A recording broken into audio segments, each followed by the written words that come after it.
صلاح الدین ایوبی شجاعت اور بے خوفی کے ان مظاہروں میں اور مقابلوں میں جذب ہو کے رہ گیا تھا۔ اسے ایسی ہی بہادر فوج کی ضرورت تھی۔ اس نے علی بن سفیان کے کان میں کہا، اگر اس فوج میں اسلامی جذبہ بھی ہو تو میں صرف اسی فوج سے صلیبیوں کو گھٹنوں بٹھا سکتا ہوں۔ علی بن سفیان نے وہی مشورہ دیا جو وہ پہلے بھی دے چکا تھا۔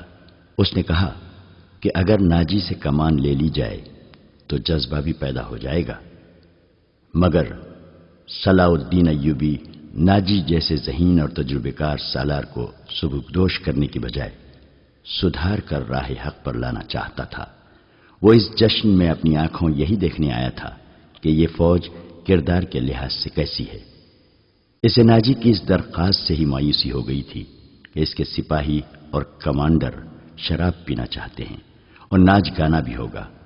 صلاح الدین ایوبی نے اس کی درخواست اس وجہ سے منظور کی تھی کہ وہ یہ دیکھنا چاہتا تھا کہ یہ لشکر کس حد تک عیش و عشرت میں ڈوبا ہوا ہے۔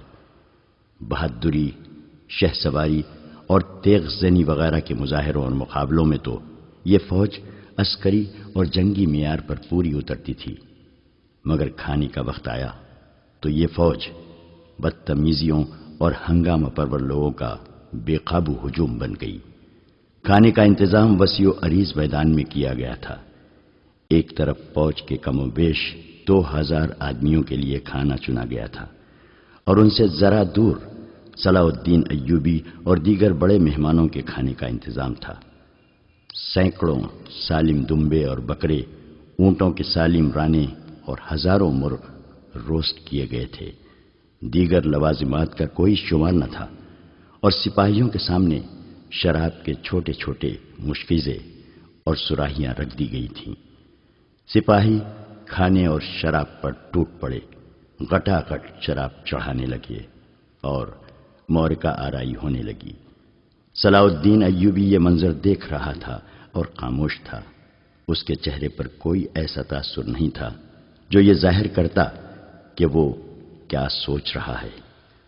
اس نے ناجی سے صرف اتنا پوچھا، 50,000 فوج میں سے آپ نے یہ سپاہی دعوت کے لیے کس طرح منتخب کیے تھے؟ کیا یہ آپ کے بدترین سپاہی ہیں؟ نہیں امیر مصر، ناجی نے غلامانہ لہجے میں جواب دیا، یہ 2000 عسکری میرے بہترین آدمی ہیں۔ آپ نے ان کے مظاہرے دیکھے ہیں لیکن ان کی بہادری نہیں دیکھی۔ میدان جنگ میں یہ جس جاں بازی کا مظاہرہ کریں گے وہ آپ کو حیران کر دے گا۔ آپ ان کی بدتمیزی کو نہ دیکھیں، یہ آپ کے اشارے پر جانیں قربان کر دیں گے۔ میں انہیں کبھی کبھی کھلی چھوٹ دے دیا کرتا ہوں تاکہ مرنے سے پہلے دنیا رنگ و بو سے پورا لطف اٹھا لیں۔ صلاح الدین ایوبی نے اس استدلال کے جواب میں کچھ بھی نہ کہا۔ ناجی جب دوسرے مہمانوں کی طرف متوجہ ہوا تو صلاح الدین ایوبی نے علی بن سفیان سے کہا، میں جو دیکھنا چاہتا تھا وہ دیکھ لیا ہے۔ یہ سوڈانی عسکری شراب اور ہنگامہ آرائی کے عادی ہیں۔ تم کہتے ہو کہ ان میں جذبہ نہیں، میں دیکھ رہا ہوں کہ ان میں کردار بھی نہیں۔ اس فوج کو اگر تم میدان جنگ میں لے گئے تو یہ لڑنے کی بجائے اپنی جان بچانے کی فکر کرے گی اور مال غنیمت لوٹے گی اور مفتوح کی عورتوں کے ساتھ وحشیانہ سلوک کرے گی۔ اس کا علاج یہ ہے، علی بن سفیان نے کہا، کہ آپ نے مختلف خطوں سے جو فوج تیار کی ہے انہیں ناجی کے اس 50,000 سوڈانی لشکر میں مدغم کر دیا جائے۔ برے سپاہی اچھے سپاہیوں کے ساتھ مل جل کر اپنی عادتیں بدل دیا کرتے ہیں۔ صلاح الدین ایوبی مسکرایا اور علی سے کہا، تم یقیناً میرے دل کا راز جانتے ہو۔ میرا منصوبہ یہی ہے جو میں ابھی تمہیں بتانا نہیں چاہتا تھا، کسی سے اس کا ذکر نہ کرنا۔ علی بن سفیان میں یہی وصف تھا کہ دوسروں کے دلوں کے راز جان لیتا تھا اور غیر معمولی طور پر ذہین تھا۔ وہ کچھ کہنے اور کہنے ہی لگا تھا کہ ان کے سامنے کئی اور مشعلیں روشن ہو گئیں۔ زمین پر بیش قیمت قالین بچھے ہوئے تھے۔ شہنائی اور سارنگ کا ایسا میٹھا اور پرسوز نغمہ ابھرا کہ مہمانوں پر سناٹا طاری ہو گیا۔ ایک طرف سے ناچنے والیوں کی قطار نمودار ہوئی، 20 لڑکیاں ایسے باریک اور نفیس لباس میں ملبوس چلی آ رہی تھیں جس میں ان کے جسموں کا انگ انگ نظر آ رہا تھا۔ ہر ایک کا لباس نہایت باریک جو شانوں سے ٹخنوں تک لمبا تھا۔ ان کے بال کھلے ہوئے تھے اور اسی ریشم کا حصہ نظر آتے تھے جس کا انہوں نے لباس پہن رکھا تھا۔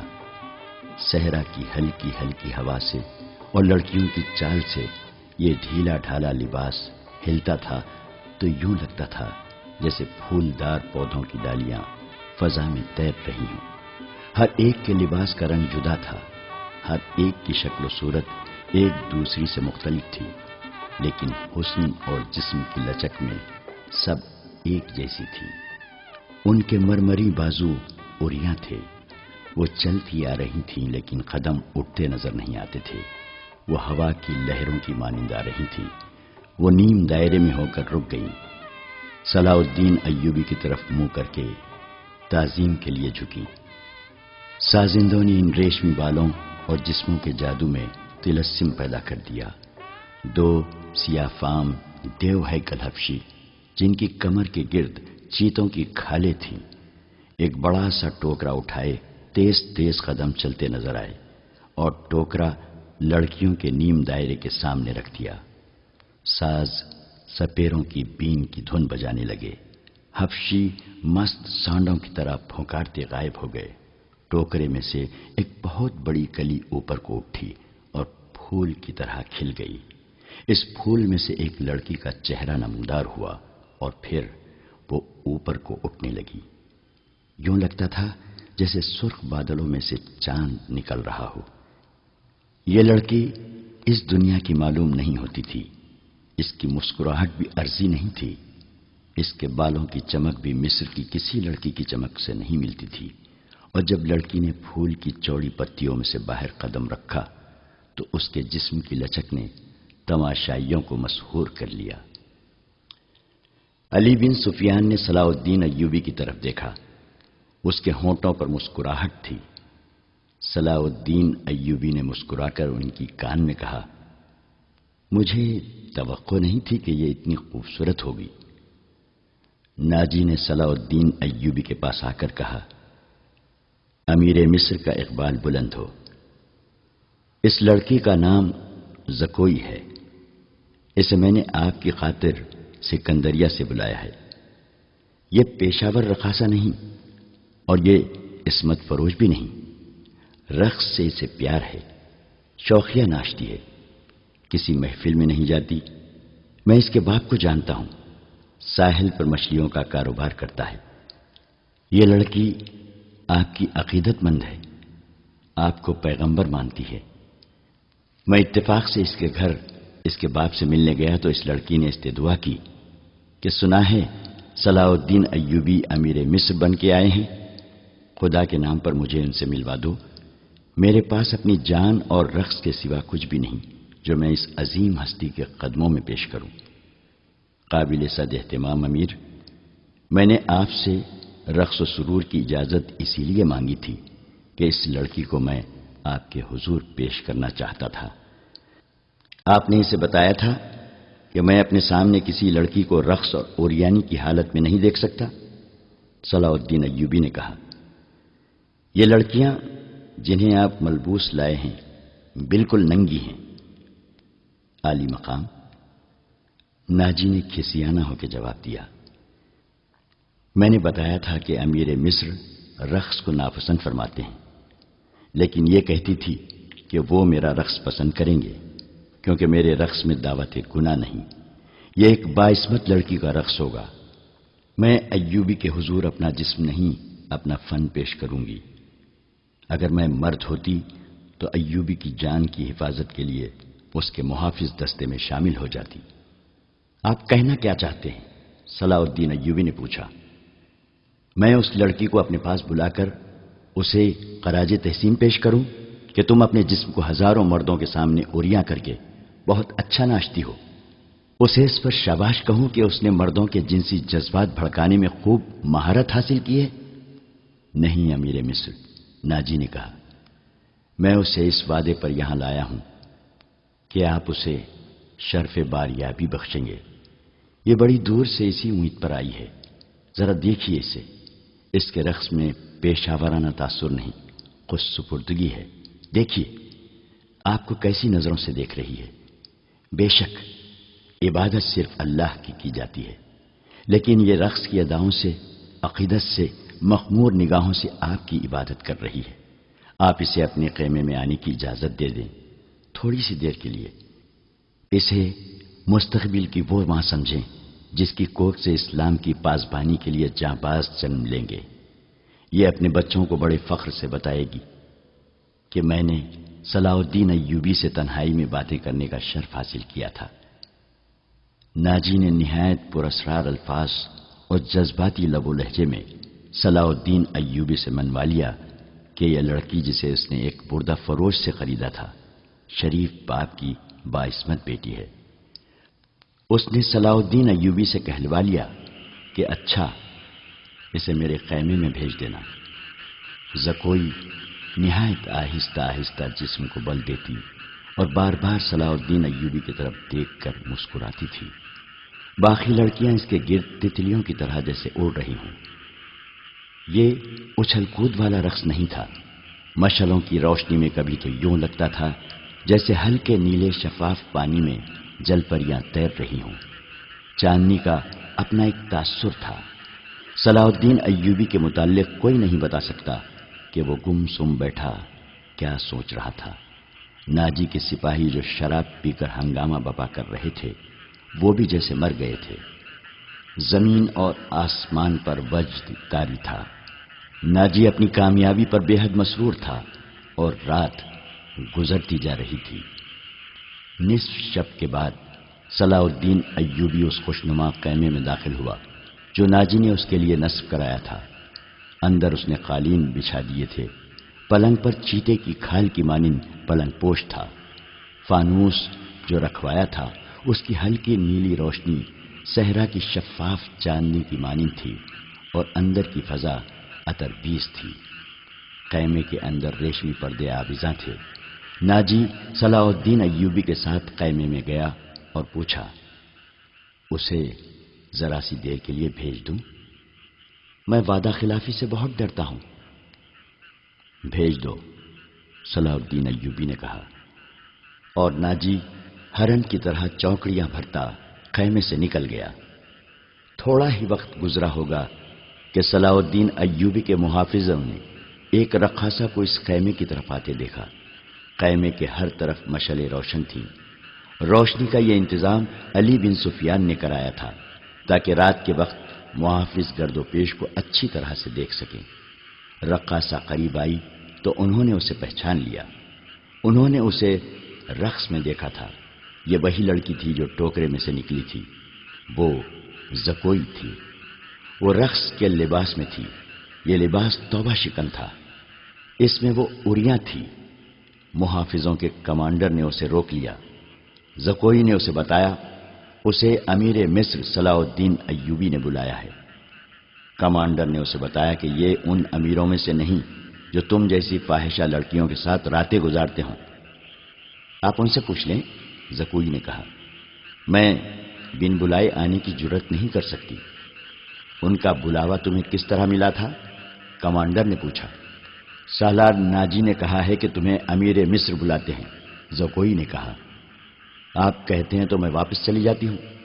امیر نے جواب طلبی کی تو خود بھگت لینا۔ کمانڈر تسلیم نہیں کر سکتا تھا کہ صلاح الدین ایوبی نے اپنی خوابگاہ میں ایک رقاصہ کو بلایا ہے۔ وہ ایوبی کے کردار سے واقف تھا۔ اس کے اس حکم سے بھی واقف تھا کہ ناچنے گانے والیوں سے تعلق رکھنے والے کو 100 درے لگائے جائیں گے۔ کمانڈر شش و پنج میں پڑ گیا۔ سوچ سوچ کر اس نے جرت کی اور صلاح الدین ایوبی کے خیمے میں چلا گیا۔ ایوبی اندر ٹہل رہا تھا۔ کمانڈر نے ڈرتے ڈرتے کہا، باہر ایک رقاصہ کھڑی ہے، کہتی ہے حضور نے اسے بلایا ہے۔ صلاح الدین ایوبی نے کہا، اسے اندر بھیج دو۔ کمانڈر باہر نکلا اور زکوئی کو اندر بھیج دیا۔ محافظوں کو توقع تھی کہ ان کا امیر اور سالار اعظم اس لڑکی کو باہر نکال دے گا۔ وہ سب اس کی گرجدار آواز سننے کے لیے تیار ہو گئے، مگر انہیں ایسی کوئی آواز نہ سنائی دی۔ رات گزرتی جا رہی تھی، اندر سے دھیمی دھیمی باتوں کی آوازیں سنائی دینے لگی۔ محافظ دستے کا کمانڈر بے قراری کے عالم میں ادھر ادھر ٹہلنے لگا۔ ایک محافظ نے اس سے کہا، کیا یہ حکم صرف ہمارے لیے ہے کہ کسی فاحشہ کے ساتھ تعلق رکھنا جرم ہے؟ ہاں، اس نے جواب دیا، حکم صرف ماتحتوں کے لیے اور قانون صرف رعایا کے لیے ہوتے ہیں۔ امیر مصر کو درے نہیں لگائے جا سکتے، بادشاہوں کا کوئی کردار نہیں ہوتا۔ کمانڈر نے جل کر کہا، صلاح الدین ایوبی شراب بھی پیتا ہوگا؟ ہم پر جھوٹی پارسائی کا روب جمایا ہے۔ ہم پر جھوٹی پارسائی کا روب جمایا جاتا ہے۔ ان کی نگاہوں میں صلاح الدین ایوبی کا جو بت تھا وہ ٹوٹ پھوٹ گیا۔ اس بت میں سے ایک عربی شہزادہ نکلا جو عیاش اور بدکار تھا، پارسائی کے پردے میں گناہ کا مرتکب ہو رہا تھا۔ ناجی بہت خوش تھا۔ صلاح الدین ایوبی کی خوشنودی کے لیے اس نے شراب سونگی بھی نہیں تھی۔ وہ اپنے خیمے میں بیٹھا مسرت سے جھوم رہا تھا۔ اس کے سامنے اس کا نائب سالار ادروش بیٹھا تھا۔ اس نے ناجی سے کہا، اسے گئے بہت وقت گزر گیا ہے، معلوم ہوتا ہے کہ ہمارا تیر صلاح الدین ایوبی کے دل میں اتر گیا ہے۔ میرا تیر قطع کر گیا تھا۔ ناجی نے قہقہہ لگا کر کہا، اگر یہ تیر قطع ہو جاتا تو فوراً یہیں لوٹ کے ہمارے پاس آ جاتا۔ تم ٹھیک کہتے ہو، ادروش نے کہا، زکوئی انسان کے روپ میں تلسم ہے۔ معلوم ہوتا ہے یہ لڑکی حشیشین کے ساتھ رہی ہے، ورنہ صلاح الدین ایوبی جیسا بت کبھی نہ توڑ سکتی۔ میں نے اسے جو سبق دیے تھے وہ حشیشین کے کبھی وہم گمان میں بھی نہ آئے ہوں گے۔ ناجی نے کہا، اب صلاح الدین ایوبی کے حلق سے شراب اتارنی رہ گئی ہے۔ ناجی کو باہر قدموں کی آہٹ سنائی دی۔ وہ دوڑ کر باہر گیا۔ وہ زکوئی نہیں تھی، کوئی سپاہی جا رہا تھا۔ ناجی نے دور سے صلاح الدین ایوبی کے خیمے کی طرف دیکھا۔ پردے گرے ہوئے تھے اور باہر محافظ کھڑے تھے۔ اس نے اندر جا کر ادروش سے کہا، اب میں یقین کے ساتھ کہہ سکتا ہوں کہ میری زکوئی نے بت توڑ ڈالا ہے۔ رات کا آخری پہر تھا جب زکوئی صلاح الدین ایوبی کے خیمے سے نکلی۔ ناجی کے خیمے میں جانے کے بجائے وہ دوسری طرف چلی گئی۔ راستے میں ایک آدمی کھڑا تھا جس کا جسم سر سے پاؤں تک ایک ہی لبادے میں ڈھکا ہوا تھا۔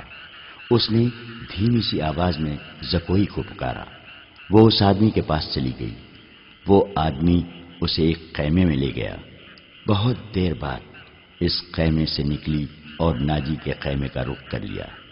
ناجی اس وقت تک جاگ رہا تھا اور کئی بار باہر نکل کر صلاح الدین ایوبی کے خیمے کو دیکھ چکا تھا کہ زکوئی نے صلاح الدین ایوبی کو پھانس لیا ہے اور اسے آسمان کی بلندیوں سے گھسیٹ کر ناجی کی ذہنیت کی پستیوں میں لے آئی ہے۔ ادروش، اس نے کہا، رات تو گزر گئی ہے، وہ ابھی تک نہیں آئی۔ وہ اب آئے گی بھی نہیں، ادروش نے کہا۔ امیر مصر اسے اپنے ساتھ لے جائے گا۔ ایسے ہیرے کوئی شہزادہ واپس نہیں کیا کرتا۔ تم نے اس پر بھی غور کیا ہے؟ نہیں، ناجی نے کہا، میں نے اپنی چال کا یہ پہلو تو سوچا ہی نہیں تھا۔ کیا یہ نہیں ہو سکتا کہ امیر مصر زکوئی کے ساتھ باقاعدہ شادی کر لے؟ ادروش نے کہا، اس صورت میں یہ خطرہ ہے کہ لڑکی ہمارے کام کی نہیں رہے گی۔ وہ ہے تو ہوشیار، ناجی نے کہا، مگر رقاصہ کا کیا بھروسہ؟ وہ رقاصہ کی بیٹی ہے اور تجربے کار پیشہ ور ہے، دھوکہ دے سکتی ہے۔ وہ گہری سوچ میں کھویا ہوا تھا کہ زکوئی اس کے خیمے میں داخل ہوئی۔ اس نے ہنس کر کہا، اپنے امیر کے جسم کا وزن کرو اور لاؤ اتنا سونا۔ آپ نے میرا یہی انعام مقرر کیا تھا نا؟ پہلے بتاؤ ہوا کیا؟ ناجی نے بےتابی سے پوچھا۔ جو آپ چاہتے تھے، زکوئی نے جواب دیا۔ آپ کو یہ کس نے بتایا تھا کہ صلاح الدین ایوبی پتھر ہے، اولاد ہے، اور وہ مسلمان کے اللہ کا سایہ ہے؟ اس نے زمین پر پاؤں کا ٹھڈ مار کر کہا، وہ اس ریس سے زیادہ بے بس ہے جسے ہوا کے ہلکے ہلکے جھونکے اڑاتے پھرتے ہیں۔ تمہارے حسن کے جادو اور زبان کے تلسم نے اسے ریت بنایا ہے، ادروش نے کہا، ورنہ یہ کمبخت چٹان تھا۔ ہاں چٹان تھا، زکوئی نے کہا، اب ریتیلا ٹیلا بھی نہیں۔ میرے متعلق کوئی بات ہوئی تھی؟ ناجی نے پوچھا۔ ہاں، زکوئی نے جواب دیا، پوچھتا تھا ناجی کیسا آدمی ہے؟ میں نے جواب دیا کہ مصر میں اگر کسی پر آپ کو اعتماد کرنا چاہیے تو وہ صرف ناجی ہے۔ اس نے پوچھا کہ تم کس طرح اسے جانتی ہو؟ میں نے کہا کہ وہ میرے باپ کے گہرے دوست ہیں، ہمارے گھر گئے تھے اور میرے باپ سے کہتے تھے کہ میں صلاح الدین ایوبی کا غلام ہوں، مجھے سمندر میں کودنے کا حکم دیں تو میں کود جاؤں گا۔ پھر اس نے مجھ سے پوچھا کہ تم باعصمت لڑکی ہو؟ میں نے کہا کہ میں آپ کی لونڈی ہوں، آپ کا ہر حکم سر آنکھوں پر۔ کہنے لگا، کچھ دیر میرے پاس بیٹھو۔ میں اس کے پاس بیٹھ گئی، پھر وہ اگر پتھر تھا تو موم ہو گیا اور میں نے موم کو اپنے سانچے میں ڈال لیا۔ اس سے رخصت ہونے لگی تو اس نے مجھ سے معافی مانگی، کہنے لگا، میں نے زندگی میں پہلا گناہ کیا ہے۔ میں نے کہا، یہ گناہ نہیں، آپ نے میرے ساتھ دھوکہ نہیں کیا، زبردستی نہیں کی، مجھے بادشاہوں کی طرح حکم دے کر نہیں بلایا، میں خود آئی تھی، پھر بھی آؤں گی۔ لڑکی نے ہر ایک بات اس طرح کھل کر سنائی جس طرح اس کا جسم اڑیاں تھا۔ ناجی نے جوش مسرت سے اسے اپنے بازوؤں میں لے لیا۔ ادروش زکوئی کو خراج تحسین اور ناجی کو مبارکباد پیش کر کے خیمے سے نکل گیا۔ صحرا کی اس پر اسرار رات کی کوک سے جس صبح نے جنم لیا وہ کسی بھی صحرائی صبح سے مختلف نہیں تھی، مگر اس صبح کے اجالے نے اپنے تاریک سینے میں ایک راز چھپا لیا تھا جس کی قیمت اس سلطنت اسلامیہ جتنی تھی، جس کے قیام اور استحکام کا خواب صلاح الدین ایوبی نے دیکھا اور اس کی تعبیر کا عزم لے کر جوان ہوا تھا۔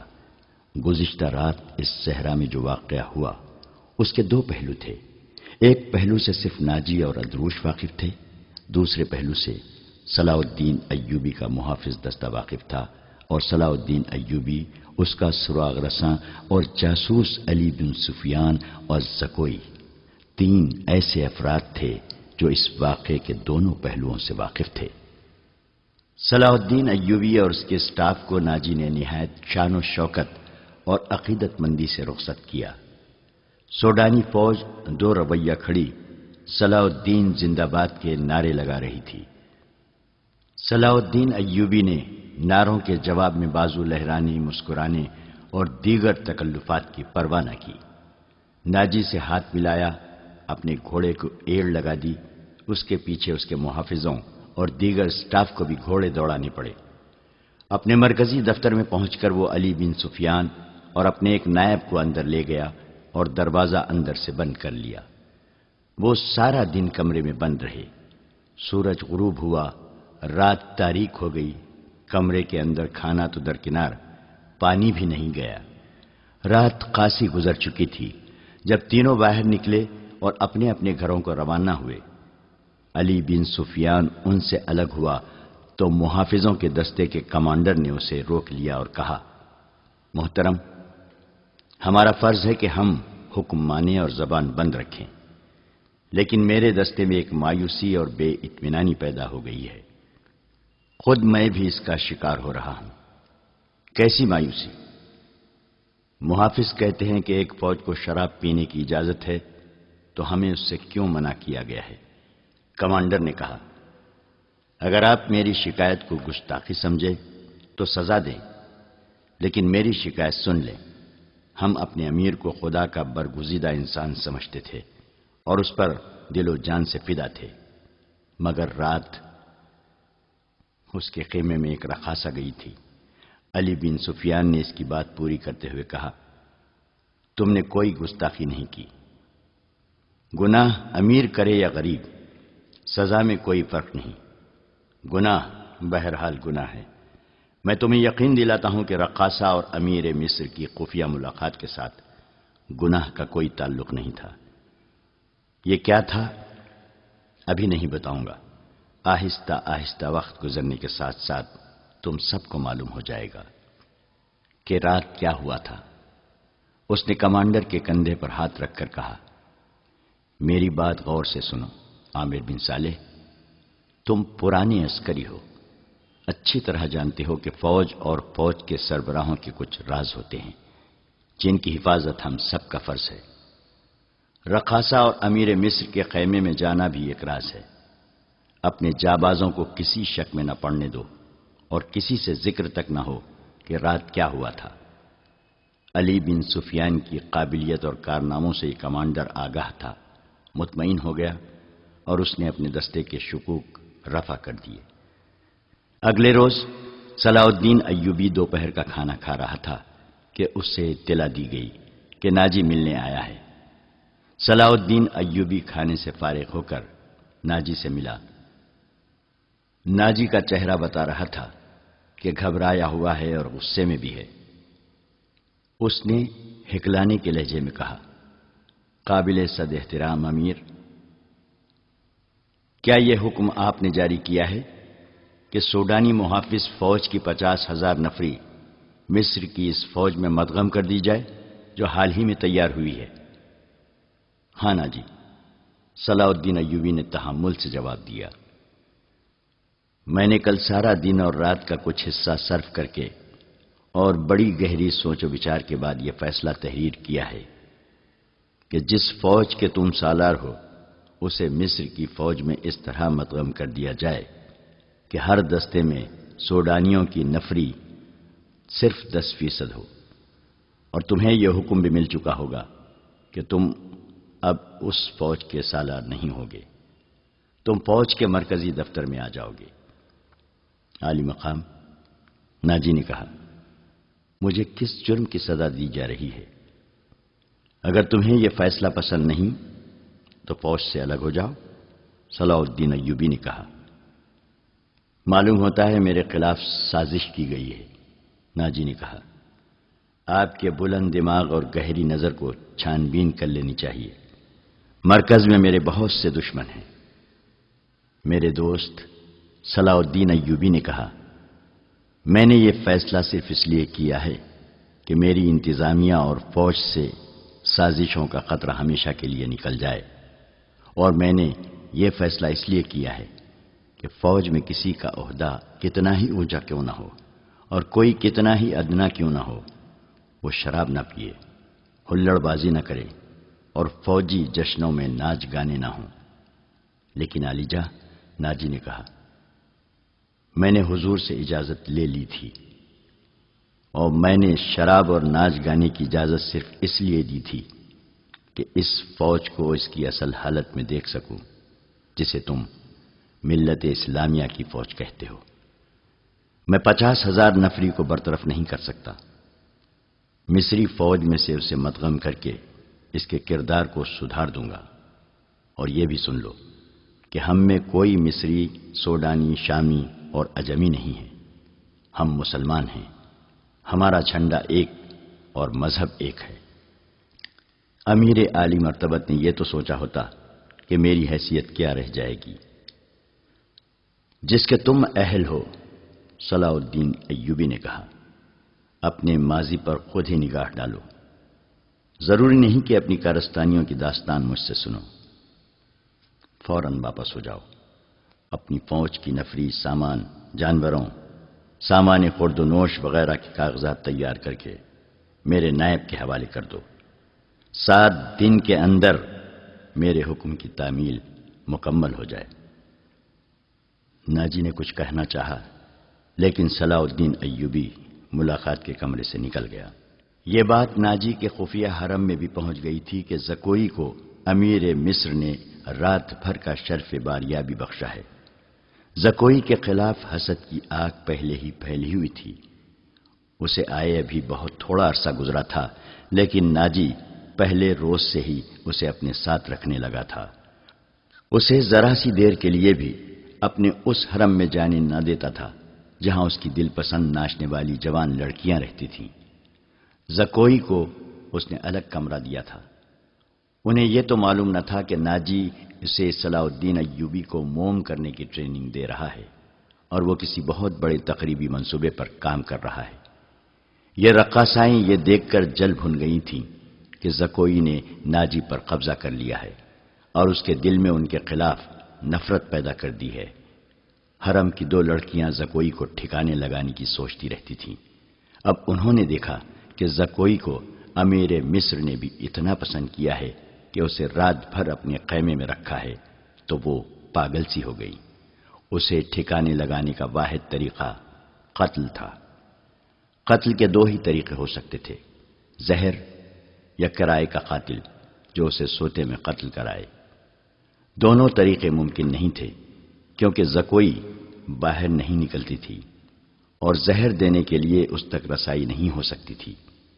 ان دونوں نے حرم کی سب سے زیادہ چالاک ملازمہ کو اعتبار میں لے رکھا تھا، اسے انعام و اکرام دیتی رہتی تھی۔ جب حسد کی انتہا نے ان کی آنکھوں میں خون اتار دیا تو انہوں نے اس ملازمہ کو منہ مانگے انعام کا لالچ دے کر اپنا مدعا بیان کر دیا۔ یہ ملازمہ بڑی منجھی ہوئی عورت تھی۔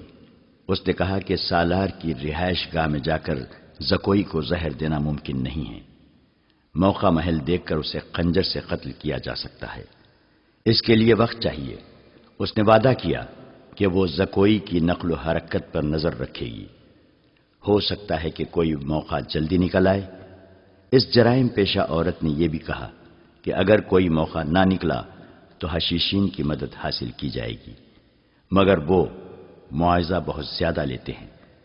دونوں لڑکیوں نے اسے یقین دلایا کہ وہ زیادہ سے زیادہ معاوضہ دینے کو تیار ہیں۔ ناجی بے حد غصے کے عالم میں اپنے کمرے میں ٹہل رہا تھا۔ زکوئی اسے ٹھنڈا کرنے کی بہت کوشش کر رہی تھی لیکن اس کا غصہ بڑھتا جا رہا تھا۔ آپ مجھے اس کے پاس جانے دیں، زکوئی نے 4تھی بار کہا۔ میں اسے شیشے میں اتار لوں گی۔ بیکار ہے، ناجی نے گرج کر کہا۔ وہ کمبخت حکم نامہ جاری کر چکا ہے جس پر عمل بھی شروع ہو چکا ہے۔ مجھے اس نے کہیں کا نہیں رہنے دیا۔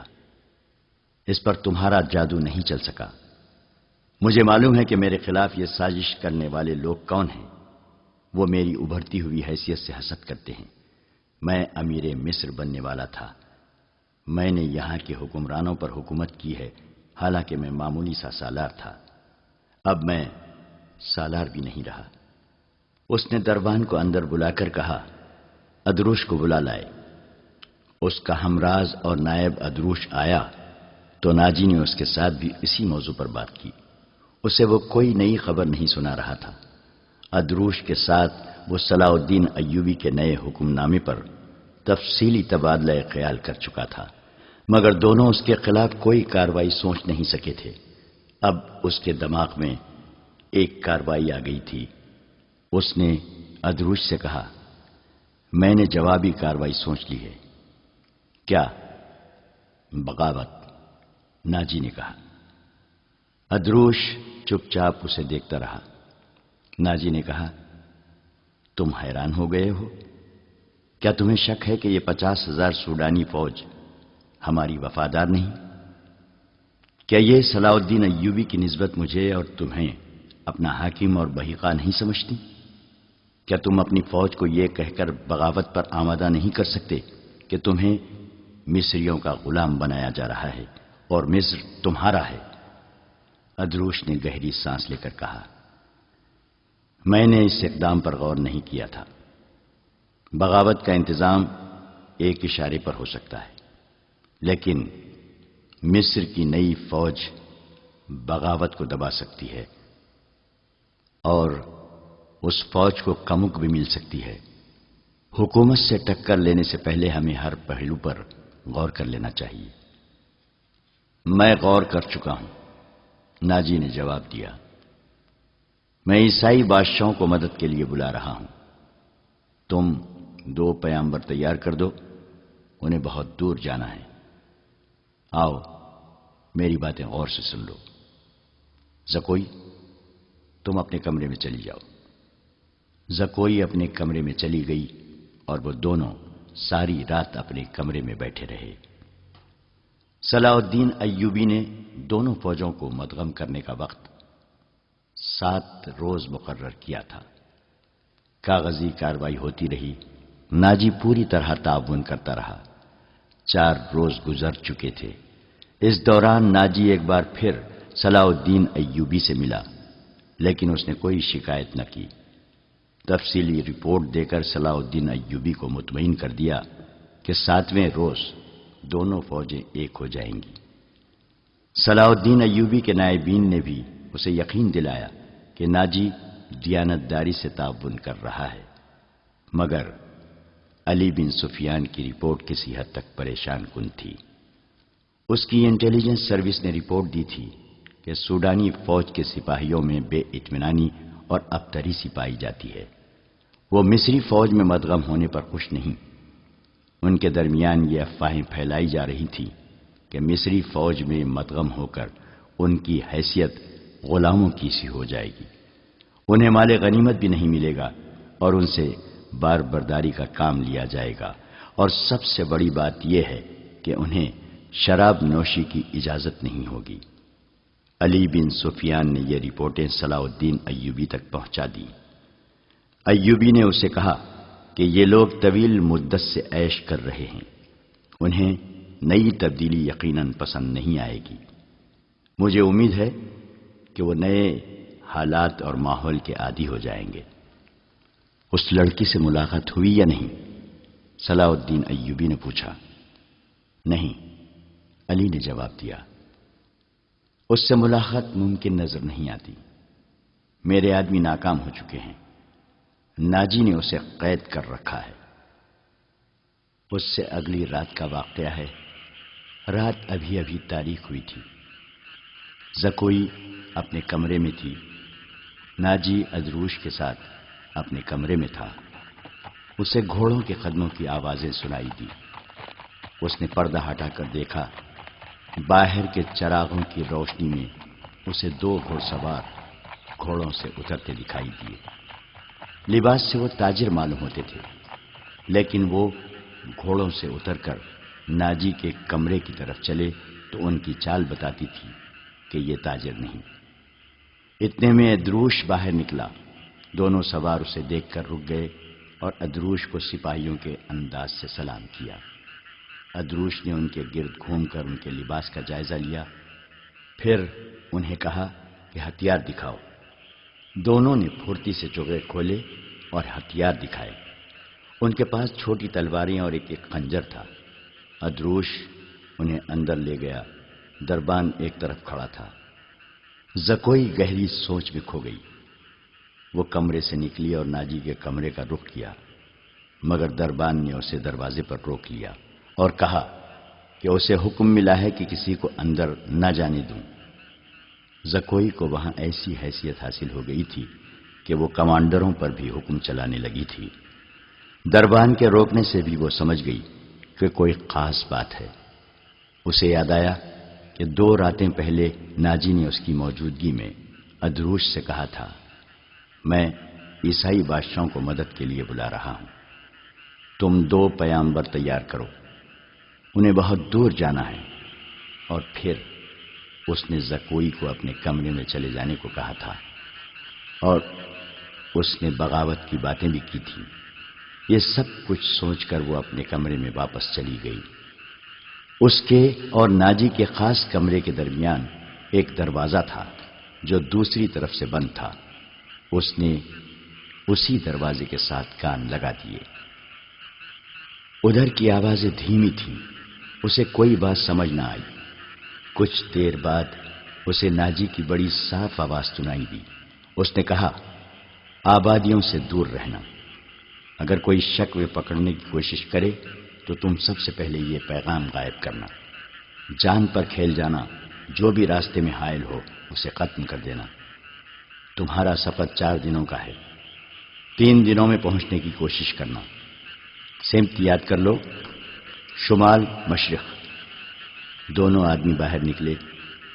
زکوئی بھی باہر آ گئی۔ اس نے دیکھا کہ وہ دونوں گھوڑوں پر سوار ہو رہے تھے۔ ناجی اور ادروش بھی باہر کھڑے تھے۔ سواروں کو الوداع کہنے نکلے ہوں گے۔ سوار بہت تیزی سے روانہ ہو گئے۔ ناجی نے زکوئی کو دیکھا تو اسے بلا کر کہا، میں باہر جا رہا ہوں، کام بہت ہے، تم آرام کرو، اگر اکیلے دل نہ لگے تو حرم میں گھوم پھر آنا۔ ہاں، زکوئی نے کہا، جب سے آئی ہوں باہر نہیں نکلی۔ ناجی اور ادروس چلے گئے۔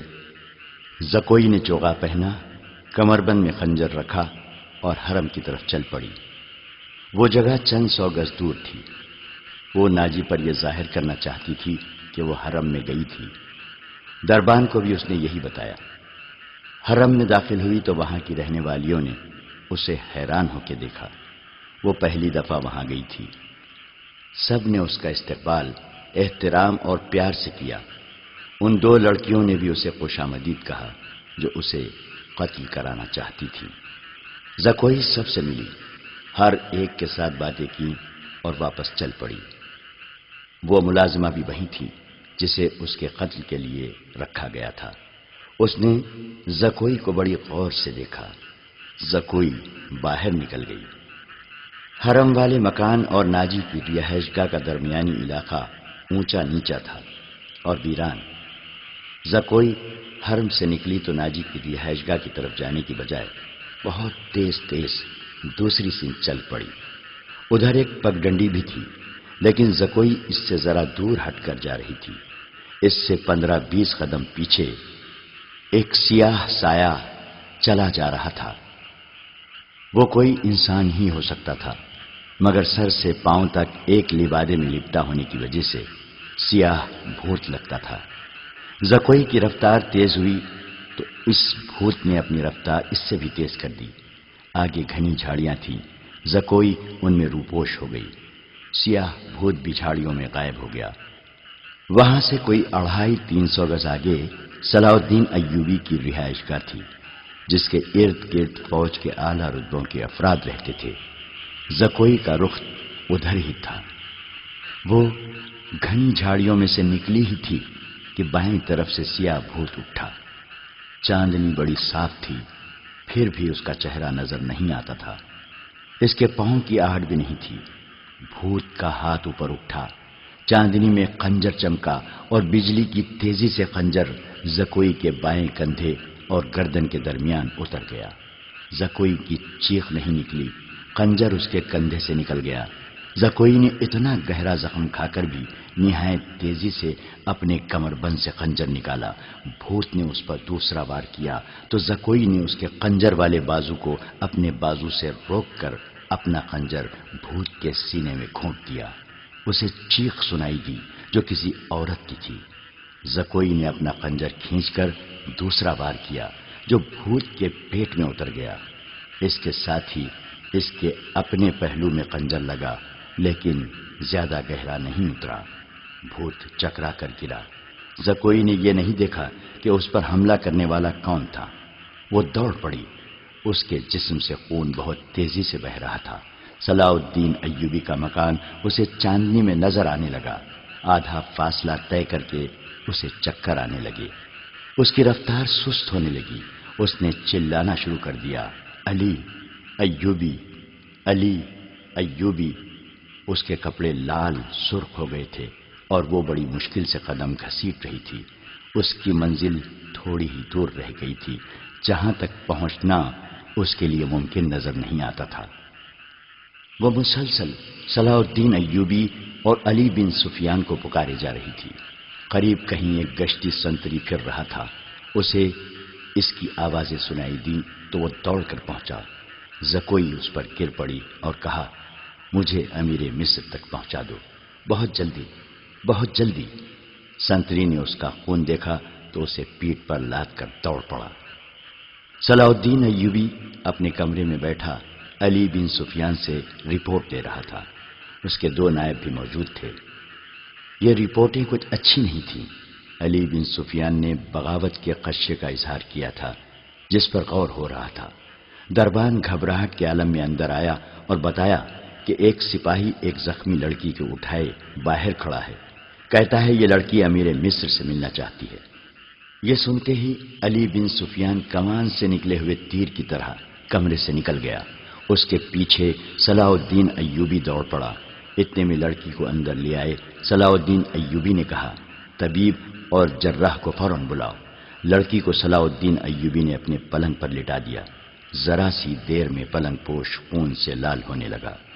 کسی کو نہ بلاؤ، لڑکی نے نحیف آواز میں کہا، میں اپنا فرض ادا کر چکی ہوں۔ تمہیں زخمی کس نے کیا ہے زکوئی؟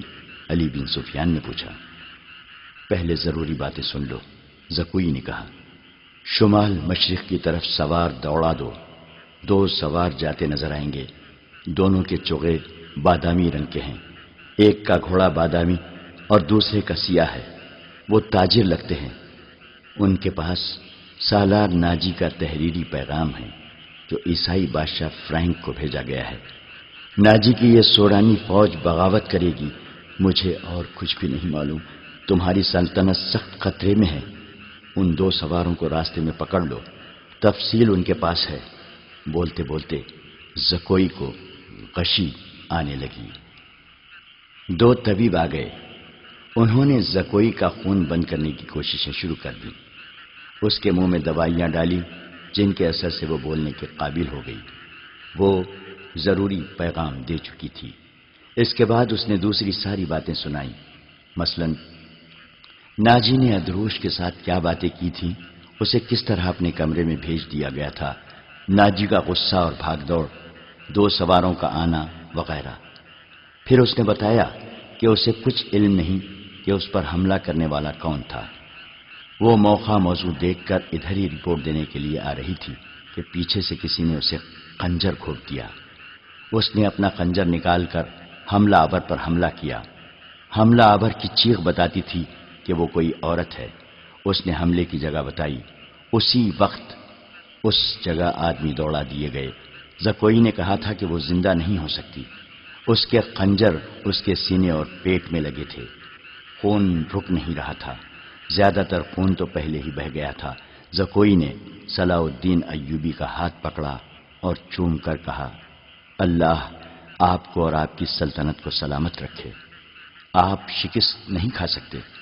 مجھ سے زیادہ کوئی نہیں بتا سکتا کہ صلاح الدین ایوبی کا ایمان کتنا پختہ ہے۔ پھر اس نے علی بن سفیان سے کہا، میں نے کوتاہی تو نہیں کی؟ آپ نے جو فرض مجھے سونپا تھا وہ میں نے پورا کر دیا ہے۔ تم نے اس سے زیادہ پورا کیا ہے۔ علی بن سفیان نے اس سے کہا، میرا تو وہم و گمان میں بھی نہ تھا کہ ناجی اس حد تک خطرناک کارروائی کرے گا اور تمہیں جان کی قربانی دینی پڑے گی۔ میں نے تمہیں صرف مخبری کے لیے وہاں بھیجا تھا۔ کاش میں مسلمان ہوتی، زکوئی نے کہا۔ اس کے آنسو نکل آئے۔ اس نے کہا، میرے اس کام کا جو بھی معاوضہ دینا ہے وہ میرے اندھے باپ اور سدا بیمار ماں کو دے دینا۔ ان کی معذوریوں نے مجھے 12 سال کی عمر میں رقاصہ بنا دیا تھا۔ زکوئی کا سر ایک طرف ڈھلک گیا، آنکھیں اد کھلی رہیں اور ہونٹ اس طرح نیمبا جیسے مسکرا رہی ہو۔ طبیب نے نفس پر ہاتھ رکھا اور صلاح الدین ایوبی کی طرف دیکھ کر سر ہلایا۔ زکوئی کی روح اس کے زخمی جسم سے آزاد ہو گئی تھی۔ صلاح الدین ایوبی نے کہا، یہ کسی بھی مذہب کی تھی، اسے پورے اعزاز کے ساتھ دفن کرو۔ اس نے اسلام کے لیے جان قربان کی ہے، یہ ہمیں دھوکہ بھی دے سکتی تھی۔ دربان نے بتایا کہ باہر ایک عورت کی لاش آئی ہے۔ جا کر دیکھا، وہ ایک ادھیڑ عمر کی عورت کی لاش تھی۔ جائے وقوع سے وہ 2 خنجر ملے تھے۔ اس عورت کو کوئی نہیں پہچانتا تھا۔ یہ ناجی کے حرم کی ملازمہ تھی جس نے انعام کے لالچ میں زکوئی پر قاتلانہ حملہ کیا تھا۔ رات کو ہی زکوئی کو فوجی اعزاز کے ساتھ دفن کر دیا گیا اور ملازمہ کی لاش گڑھا کھود کر دفنا دی گئی۔ دونوں کو خفیہ طریقے سے دفنایا گیا۔ انہیں جب دفنایا جا رہا تھا، صلاح الدین ایوبی نے نہایت اعلیٰ نسل کے 8 جوان گھوڑے منگوائے اور 8 سوار منتخب کر کے انہیں علی بن سفیان کی کمان میں ناجی کے ان 2 آدمیوں کے پیچھے دوڑا دیا جو ناجی کا پیغام لے کے جا رہے تھے۔ زکوئی کون تھی؟ وہ مراکش کی ایک رقاصہ تھی۔ کسی کو بھی معلوم نہیں کہ اس کا مذہب کیا تھا۔ وہ مسلمان نہیں تھی، عیسائی بھی نہیں تھی، جیسا کہ کہا جا چکا ہے کہ علی بن سفیان صلاح الدین ایوبی کی انٹیلیجنس یعنی جاسوسی اور سراغ رسانی کا سربراہ تھا۔ اسے دوسروں کے راز معلوم کرنے کے لیے کئی ڈھنگ اختیار کرنے پڑتے تھے۔ صلاح الدین ایوبی اسے اپنے ساتھ مصر لایا تھا۔ یہاں آ کر معلوم ہوا کہ سوڈانی فوج کا سالار ناجی سازشی اور شیطان ہے۔ اس کے اندرون خانہ حالات معلوم کرنے کے لیے علی بن سفیان نے جاسوسی کا جال بچھا دیا تھا۔ اسے راز کی ایک بات یہ معلوم ہوئی کہ ناجی حسن بن صباح کے فدائیوں کی طرح مخالفین کو حسین لڑکیوں اور حشیش سے پھانستا اور اپنا گرویدہ بناتا یا مروا دیتا ہے۔ علی بن سفیان نے تلاش بسیار کے بعد کسی کی وساست سے زکوئی کو مراکش سے حاصل کیا اور خود بردہ فروش کا بہروپ دھار کر اسے ناجی کے ہاتھ بیچ دیا۔ اس لڑکی میں ایسا جادو تھا کہ ناجی اسے صلاح الدین ایوبی کو پھانسنے کے لیے استعمال کرنا چاہتا تھا، مگر خود ہی اس لڑکی کے دام میں پھنس گیا۔ پھنسا بھی ایسا کہ اس کے سامنے وہ اپنے نائب سالار کے ساتھ راز کی باتیں کرتا رہا۔ اس نے زکوئی کو جشن کی رات صلاح الدین ایوبی کے خیمے میں بھیج دیا اور اپنی اس فتح پر بے حد مسرور تھا کہ صلاح الدین ایوبی کا اس نے بت توڑ دیا ہے۔ اب وہ اسی لڑکی کے ہاتھوں اسے شراب بھی پلا سکے گا اور پھر اسے اپنا مرید بنا لے گا۔ مگر اس کے فرشتے کو بھی نہیں معلوم ہو سکا کہ زکوئی صلاح الدین ایوبی ہی کی جاسوسا تھی۔ وہ اسے خیمے میں رپورٹیں دیتی رہی اور صلاح الدین ایوبی سے ہدایات لیتی رہی تھی۔ اس کے خیمے سے نکل کر زکوئی دوسری طرف چلی گئی تھی، جہاں اسے منہ اور سر پر لپیٹے ایک آدمی ملا تھا۔ وہ آدمی علی بن سفیان تھا، جس نے اسے کچھ اور ہدایت دی تھی۔ اس کے بعد زکوئی ناجی کے گھر سے باہر نہ نکل سکی، اس لیے وہ علی بن سفیان کو کوئی رپورٹ نہ دے سکی۔ آخر اسے موقع مل گیا اور وہ ایسی خبر لے کر وہاں سے نکلی جو خدا کے سوا کسی اور کو معلوم نہ تھی۔ یہ زکوئی کی بد نصیبی تھی کہ حرم میں اس کے خلاف اس لیے سازش ہو رہی تھی کہ اس نے ناجی پر قبضہ کر لیا ہے۔ یہ سازش کامیاب ہو گئی اور زکوئی قتل ہو گئی، لیکن وہ اطلاع پہنچانے تک زندہ رہی۔ اس کے مرنے کے بعد کچھ عرصہ بعد وہ معاوضہ جو علی بن سفیان نے اس کے ساتھ طے کیا تھا، صلاح الدین ایوبی کی طرف سے انعام اور وہ رقم جو علی بن سفیان نے ناجی سے بردہ فروش کے بھیس میں زکوئی کی قیمت کے طور پر وصول کی تھی، مراکش میں زکوئی کے معذور والدین کو ادا کر دی۔ موت کی اس رات کے ستارے ٹوٹ گئے اور صبح طلوع ہوئی تو علی بن سفیان 8 سواروں کے ساتھ انتہائی تیز رفتار سے شمال مشرق کی طرف جا رہا تھا۔ آبادیاں دور پیچھے رہ گئی تھیں۔ اسے معلوم تھا کہ فرینک کے ہیڈ کوارٹر تک پہنچنے کا راستہ کون سا ہے۔ رات انہوں نے گھوڑوں کو تھوڑی سی دیر کے لیے آرام دے دیا تھا۔ یہ عربی گھوڑے تھکے ہوئے بھی تازہ دم لگتے تھے۔ دور افق پر کھجور کے چند ایک درخت میں علی کو 2 گھوڑے جاتے نظر آئے۔ اس نے اپنی پارٹی کو رستہ بدلنے اور اوٹ میں ہونے کے لیے ٹیلوں کے ساتھ ساتھ ہو جانے کو کہا۔ وہ صحرا کا رازدان تھا، بھٹکنے کا اندیشہ نہ تھا۔ اس نے رفتار اور تیز کر دی۔ اگلے 2 سواروں اور اس کی پارٹی میں کم بیش 4 میل کا فاصلہ تھا۔ یہ فاصلہ طے ہو گیا مگر گھوڑے تھک گئے۔ وہ جب کھجوروں کے درختوں تک پہنچے تو 2 سوار کوئی 2 میل دور مٹی کے ایک پہاڑی کے ساتھ ساتھ جا رہے تھے۔ ان کے گھوڑے بھی شاید تھک گئے تھے۔ دونوں سوار اترے اور نظروں سے اوجھل ہو گئے۔ وہ پہاڑی کی اوٹ میں بیٹھ گئے ہیں، علی بن سفیان نے کہا اور راستہ بدل دیا۔ فاصلہ کم ہوتا گیا اور جب فاصلہ چند گز رہ گیا تو دونوں سوار اوٹ سے سامنے آئے۔ انہوں نے گھوڑوں کے سر پر دوڑنے کا شور سن لیا تھا۔ وہ دوڑ کر غائب ہو گئے۔ علی بن سفیان نے گھوڑے کو ایڑ لگائی۔ تھکے ہوئے گھوڑے نے وفاداری کا ثبوت دیا اور رفتار تیز کر دی۔ باقی گھوڑے بھی تیز ہو گئے۔ پہاڑی کے اندر گئے تو دونوں سوار وہاں سے جا چکے تھے، مگر دور نہیں گئے تھے، وہ شاید گھبرا بھی گئے تھے۔ آگے ریتیلی چٹانی تھی، انہیں راستہ نہیں مل رہا تھا، کبھی دائیں جاتے کبھی بائیں۔ علی بن سفیان نے اپنے گھوڑے ایک صف میں پھیلا دیے اور بھاگنے والوں سے 100 گز دور جا پہنچا۔ ایک تیر انداز نے دوڑتے گھوڑے سے تیر چلایا جو ایک گھوڑے کی اگلی ٹانگ میں لگا۔ گھوڑا بے قابو ہو گیا۔ تھوڑی سی اور بھاگ دوڑ کے بعد وہ دونوں گھیرے میں آ گئے اور انہوں نے ہتھیار ڈال دیے۔ انہوں نے جھوٹ بولا، اپنے آپ کو تاجر کہا، لیکن تلاشی لی تو پیغام مل گیا جو ناجی نے انہیں دیا تھا۔ دونوں کو حراست میں لے لیا گیا، گھوڑوں کو آرام کا وقت دیا گیا اور یہ پارٹی واپس ہوئی۔ صلاح الدین ایوبی بے تابی سے انتظار کر رہا تھا۔ دن گزر گیا، رات بھی گزرتی جا رہی تھی۔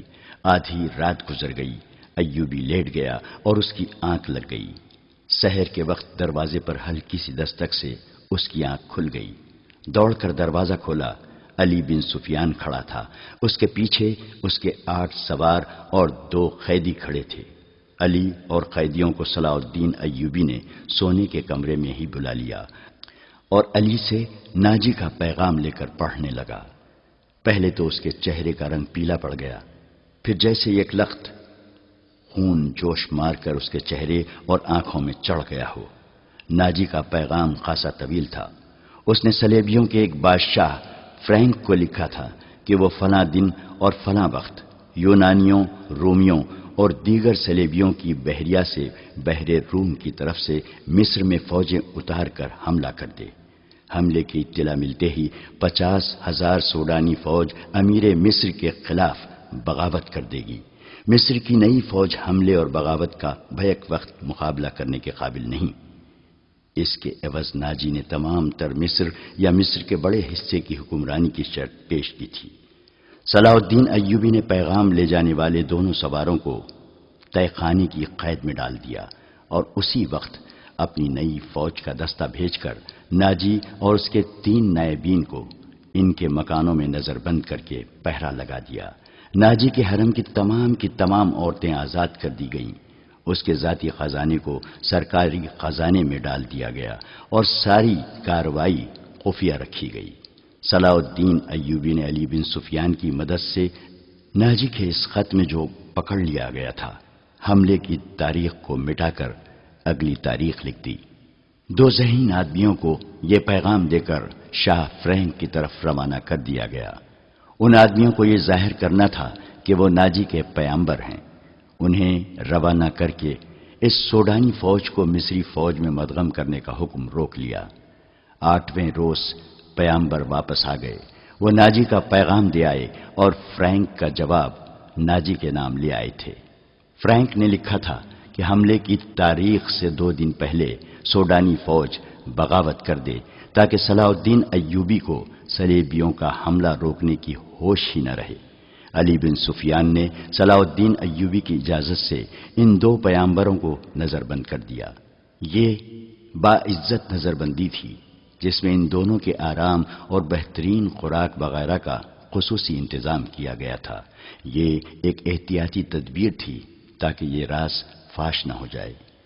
صلاح الدین ایوبی نے بحر روم کے ساحل پر ان مقامات پر اپنی فوج کو چھپا دیا جہاں صلیبیوں کی بحریہ کو لنگر انداز ہونا اور فوجیں اتارنی تھی۔ اس نے ان مقامات سے دور اپنی بحریہ بھی چھپا دی۔ حملے میں ابھی کچھ دن باقی تھے۔ ایک مورخ سراج الدین نے لکھا ہے کہ سوڈانی فوج نے صلیبیوں کے حملے سے پہلے ہی بغاوت کر دی، جو صلاح الدین ایوبی نے طاقت سے نہیں بلکہ ڈپلومیسی اور حسن سلوک سے دبا لی۔ بغاوت کی ناکامی کی ایک وجہ یہ بھی تھی کہ باغیوں کو اپنا سالار ناجی کہیں نظر نہ آیا تھا اور اس کا کوئی نائب بھی سامنے نہ آیا، وہ سب قید میں تھے۔ مگر ایک اور مورخ ہپتاچی لکھتا ہے کہ سوڈانی فوج نے حملے کے بہت بعد بغاوت کی تھی۔ تاہم یہ دونوں مورخ باقی واقعات پر متفق نظر آتے ہیں۔ دونوں نے لکھا ہے کہ صلاح الدین ایوبی نے ناجی اور اس کے نائبین کو قید میں سزائے موت دے کر رات کے وقت گمنام قبروں میں دفن کرا دیا تھا۔ ان دونوں مورخوں نے اور تیسرے مورخ لین پول نے صلیبیوں کی بحریے کے اعداد و شمار ایک ہی جیسے لکھے ہیں۔ وہ لکھتے ہیں کہ خط میں دی ہوئی تاریخ کے عین مطابق صلیبیوں کی بحریہ، جس میں فرینک کی، یونان کی، رومیوں کی اور سسلی کی بحریہ شامل تھی، متحدہ کمان میں بحر روم میں نمودار ہوئی۔ مورخوں کے اعداد و شمار کے مطابق جنگی جہازوں کی تعداد 150 تھی۔ اس کے علاوہ 12 جنگی جہاز بہت بڑے تھے۔ ان میں مصر میں اتارنے کے لیے فوج تھی۔ اس فوج کے صلیبی کمانڈر ایملرک تھا۔ جن بادبانی کشتیوں میں رسد تھی، ان کی تعداد کا صحیح اندازہ نہیں کیا جا سکا۔ جہاز 2 قطاروں میں آ رہے تھے۔ صلاح الدین ایوبی نے دفاع کی کمان اپنے پاس رکھی۔ اس نے صلیبیوں کی بحریہ کو ساحل کے قریب آنے دیا۔ سب سے پہلے بڑے جہاز لنگر انداز ہوئے۔ اچانک ان پر آگ برسنے لگی۔ یہ منجنیقوں سے پھینکی ہوئی مشعلیں تھیں اور آگ کے گولے اور ایسی تیر بھی تھے جن کے پچھلے حصے جلتی ہوئی شعلوں کی مانند تھے۔ مسلمانوں کی برسائی ہوئی اس آگ نے جہازوں اور کشتیوں کے بادبانوں کو آگ لگا دی۔ جہاز لکڑی کے بنے ہوئے تھے، فوراً جل اٹھے۔ ادھر سے مسلمانوں کے چھپے ہوئے جہاز آ گئے، انہوں نے بھی آگ ہی برسائی۔ یوں معلوم ہوتا تھا جیسے بحر روم جل رہا ہو۔ صلیبیوں کے جہاز رخ موڑ کر ایک دوسرے سے ٹکرانے اور ایک دوسرے کو جلانے لگے۔ ان میں سے صلیبی فوج سمندر میں کود گئی۔ ان میں سے جو سپاہی ساحل کی طرف آئے وہ صلاح الدین ایوبی کے تیر اندازوں کا نشانہ بنے۔ ادھر نور الدین زنگی نے شاہ فرینک کی سلطنت پر حملہ کر دیا۔ فرینک نے اپنی فوج کو مصر میں داخل کرنے کے لیے خشکی کے ذریعے روانہ کر دیا تھا۔ فرینک صلیبیوں کی بحریہ کے ساتھ تھا۔ اسے اپنے ملک پر حملے کی اطلاع ملی تو بڑی مشکل سے جان بچا کر اپنے ملک میں پہنچا، مگر وہاں کی دنیا ہی بدل گئی تھی۔ بحر روم میں صلیبیوں کا متحدہ بیڑا نظر آتش ہو گیا اور فوج جل کر اور ڈوب کر ختم ہو گئی۔ صلیبیوں کا ایک کمانڈر ایملرک بچ گیا۔ اس نے ہتھیار ڈال کر صلح کی درخواست کی، جو بہت بڑی رقم کے عوض منظور کر لی گئی۔ یونانیوں اور سسلی والوں کے کچھ جہاز بچ گئے تھے۔ صلاح الدین ایوبی نے انہیں اپنے جہاز واپس لے جانے کی اجازت دے دی، مگر راستے میں ایسا طوفان آیا کہ تمام تر بچے کچے جہاز غرق ہو گئے۔ 19 دسمبر 1169 کے روز صلیبیوں نے اپنی شکست پر دستخط کیے اور صلاح الدین ایوبی کو تاوان ادا کیا۔ بیشتر مورخین اور ماہرین حرب و ضرب نے صلاح الدین ایوبی کی اس فتح کا صحرا اس کی انٹیلیجنس کے سر باندھا ہے۔